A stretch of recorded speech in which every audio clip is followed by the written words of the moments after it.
Conversinha ao pé do ouvido de hoje. O que é o ideal? Ideal é aquilo que a gente acha que é bom. Por exemplo, uma situação ideal, qual que é? Situação ideal é aquela que satisfaz plenamente a você? Depende. Tudo é relativo. Como é que a criação, que é toda relativa, pode alcançar algo absoluto? Quer dizer, uma felicidade plena? Isso não existe.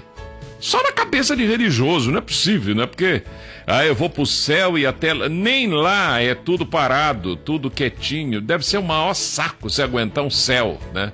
Aquilo parado, todo mundo cantando glória a Deus nas alturas e paz. O que é isso, né? Inferno é isso aqui onde a gente vive, né? É porque aqui não é fácil viver. Porque nós estamos em choque dialético o tempo todo. Eu tô falando aqui, esse bobão tá falando de novo. O outro fala, nossa, que coisa boa que ele tá falando. O outro fala, eu concordo em parte. O outro, é assim mesmo. É assim que a gente constrói as verdades nossas. Não é possível haver tudo igual na evolução. Precisamos acordar para isso. Não tem jeito. É que mulher ideal, você já pensou nisso, não? Você que é homem? Você fala, a minha mulher ideal era loira, alta, né? Ela tem que ter seios fartos, né? Ela tem que ter cintura, etc. Tá bom, aí você acha uma que é aquela, né? Aí, de repente, ela tem o primeiro filho, não consegue emagrecer mais, fica quadradona, como é que faz, né? E você fala, nossa, mas você mulher, que gato mais malhado, né? Que espetáculo de gato. Aí o caboclo, depois de casado, bebe uma cerveja desgraçado, nem come, fica aqueles braços fininhos, né? Tipo do Popeye, com o bíceps fininho e o antebraço um pouco maior, aquela barrigona de cerveja o tempo inteiro, né?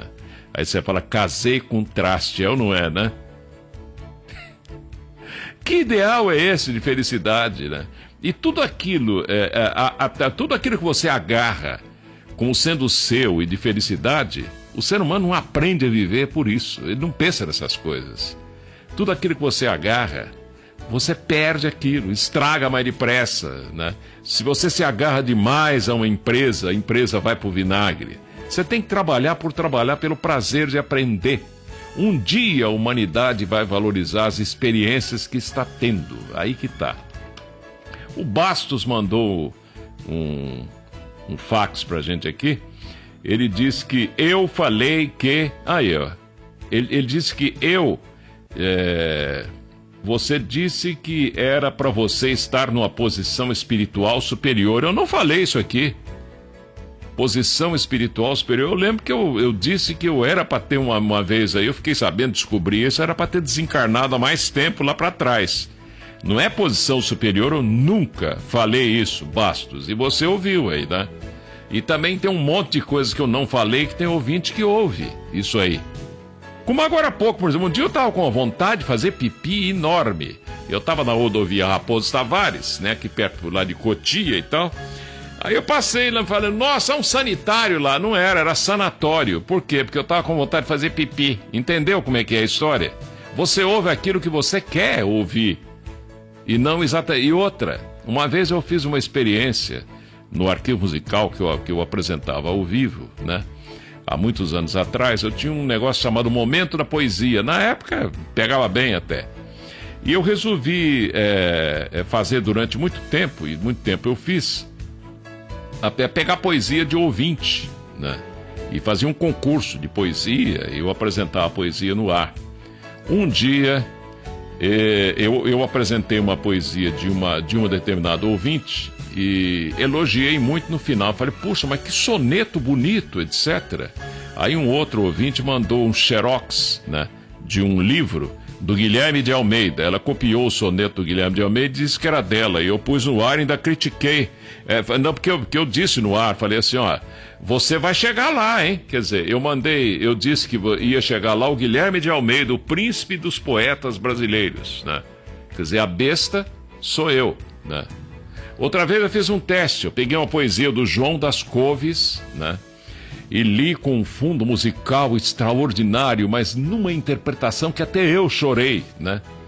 Mas um monte de bobagem, né? E peguei uma outra poesia escrita por Manuel Bandeira, Olavo Bilac, sei lá, esses grandes poetas, né? E apresentei sem fundo musical, sem coisa alguma, né? E perguntei para o ouvinte no ar, né? Porque o meu telefone ficava no estúdio, estou falando disso aqui da década de 70, lá para trás, né? No começo dos anos 70 ainda. E perguntei para o ouvinte qual é a melhor poesia, né? Sabe qual a resposta? Não. Eu estou falando de o que é o ideal, né? Dentre os colegas, eu estava fazendo curso de Direito ainda, dentre os colegas, vários colegas do curso de Direito, colegas de delegacia de polícia, do fórum, etc. Gente que me ouvia na época, ligou para cá e disse, é claro que a melhor poesia é essa que teve esse fundo musical tão bonito, né? Eu fiquei tão envergonhado, né? Porque eles não perceberam que a outra sem fundo musical era melhor. Então, por exemplo, você põe Jesus para falar aqui, né? Com aquela verve extraordinária que todo mundo fala que Jesus tinha. E você põe o diabo para falar, põe Jesus sem fundo musical, sem nada. É capaz de dar sono no pessoal. Aí você bota o diabo para falar sobre as caldeiras do diabo, de um tacho cheio de cocô que tem lá, quente, né? Que as almas ficam todas dentro, e um facão passando em cima, você tem que agachar toda hora, tem que tapar o nariz e agachar naquela merda toda ali, né? Aí bota o diabo falando sobre isso, mas com uma ênfase incrível e um fundo musical extraordinário, né? Uma sonata de Bach, sei lá o que mais, chora todo mundo, e o ser humano é muito criança ainda. O que é ideal? Qual é aquele ideal dos justos et perfectos que a gente busca, né? Cada um entende de uma forma, né? O Bastos pergunta se há concorrência espiritual, mas claro que há. Você vai numa sociedade espiritualista, uma escola iniciática, por melhor que seja, ela racha com o tempo.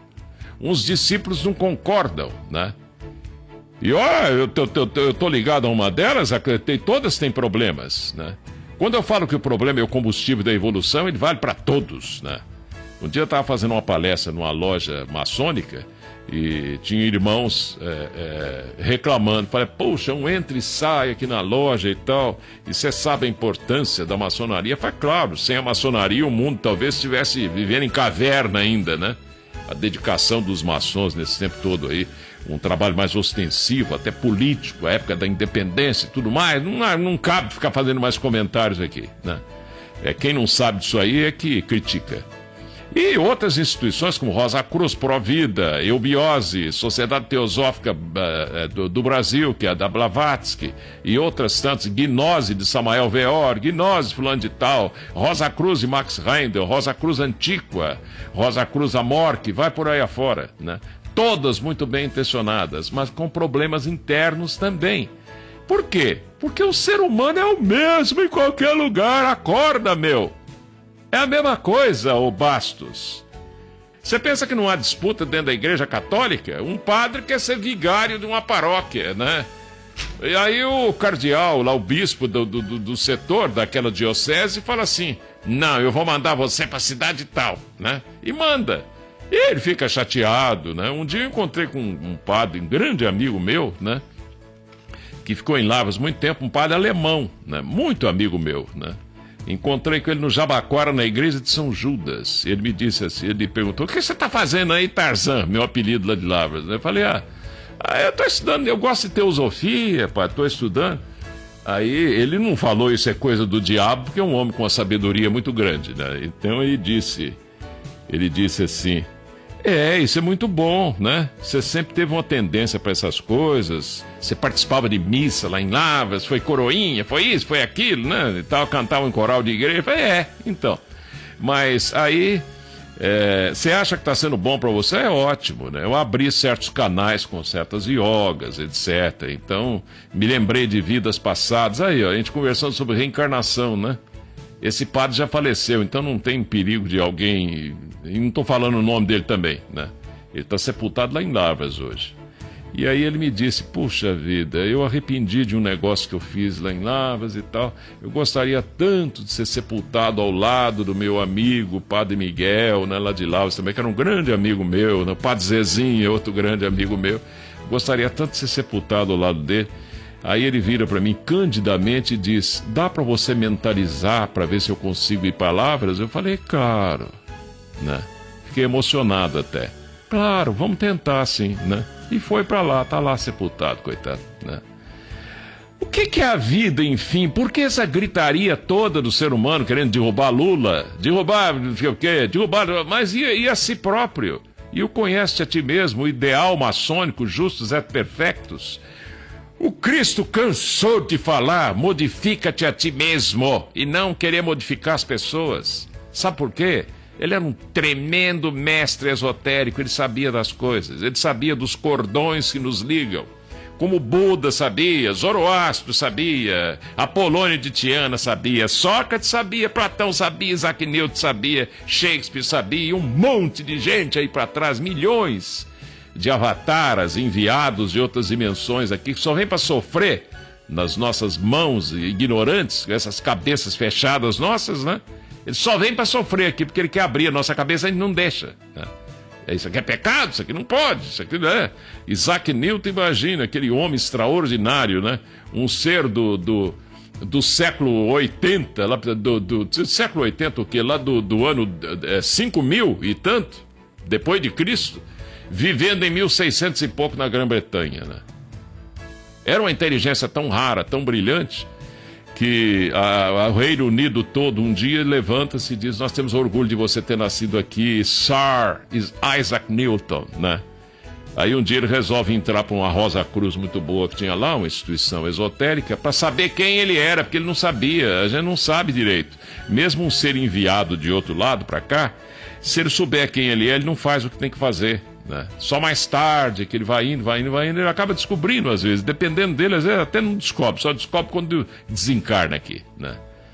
Aí o Isaac Newton entrou para essa escola esotérica, que curiosamente era a mesma do Shakespeare, que está ligado também à maçonaria, que está ligado à Rosa Cruz e tal, e por aí.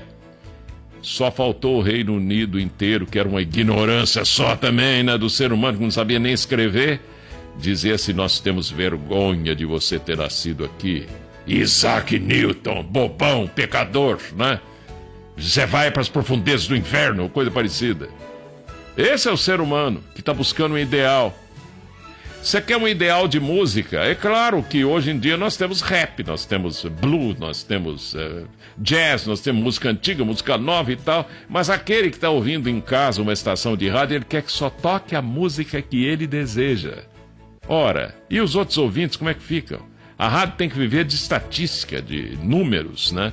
Se a gente tem uma maioria de ouvintes, né, com uma idade tal, e você tem que tocar aquela música para agradar a todos, senão você não dá audiência, a rádio fecha, você tem que trabalhar daquele jeito, né? O mundo está certo e nós é que estamos errados? É claro que é assim, né? Deus escreve certo por linhas tortas. O Bastos pergunta quanto à limpeza energética que vai haver aqui. Bastos, energia, matéria e movimento, meu filho, não tem limpeza energética coisa nenhuma. Você tem que limpar essa matéria que em movimento dá energia, né? Se o ser humano se movimentando, um clarividente vê uma bola de fogo andando para todo lado o tempo inteiro. E você pode ler até naquele livro A Terceira Visão, do Lobsang Rampa, né? Ele fala que quando abriu o terceiro olho dele, que é uma coisa para abrir daqui a 1 setilhão e tanto de anos, né? No 6º dia da criação, e tem gente querendo abrir no 4º dia, né? Olha só a infantilidade nossa, o desconhecimento nosso. Tem gente que quer chegar a Atma, né? Que nem existe ainda o arcanjo correspondente a Atma, né? Por enquanto quem exerce essa função é o próprio Micael, né? Mas o que é ideal então, gente, né? Ficamos procurando ideal o tempo inteiro, é uma pena. A gente não consegue aproveitar a mentalidade, essa mentalidade que existe na evolução nossa, em que tudo é temporário, tudo é transitório e tudo vive numa eterna mutabilidade, que gerou no direito o famoso mutatis mutandis do direito. Mas que a filosofia do direito não consegue explicar, porque ela não tem alcance para isso, né? Só a teosofia tem, né?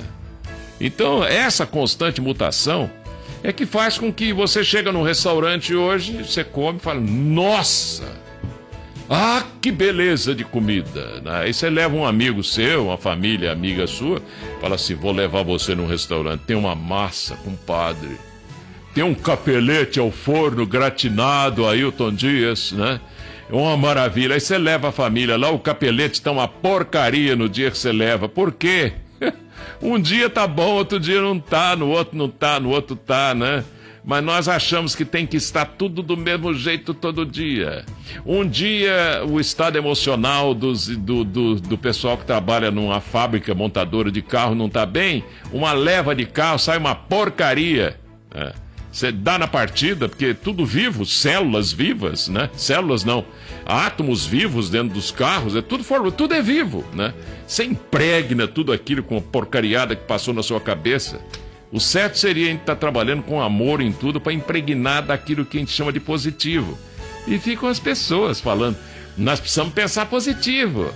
Mas aquele desgraçado aí já pensou negativo, né? Não dá para você ficar só no positivo, querido e querida, né? Você tem que ficar no positivo e no negativo. Um dia um ouvinte ligou para mim e falou assim, para de falar que o dia de hoje seja melhor que o de ontem e pior que o de amanhã. Esse pior é negativo, Carvalho. Eu falei, mas não é possível, dá vontade de xingar o sujeito, né? Eu preciso do negativo tanto quanto preciso do positivo, caramba! É a ideia de que eu vou morrer amanhã que me faz viver melhor hoje, não pior. Nós interpretamos tudo errado. Por quê? Porque nós somos umas bestas? Não. Somos só crianças ainda.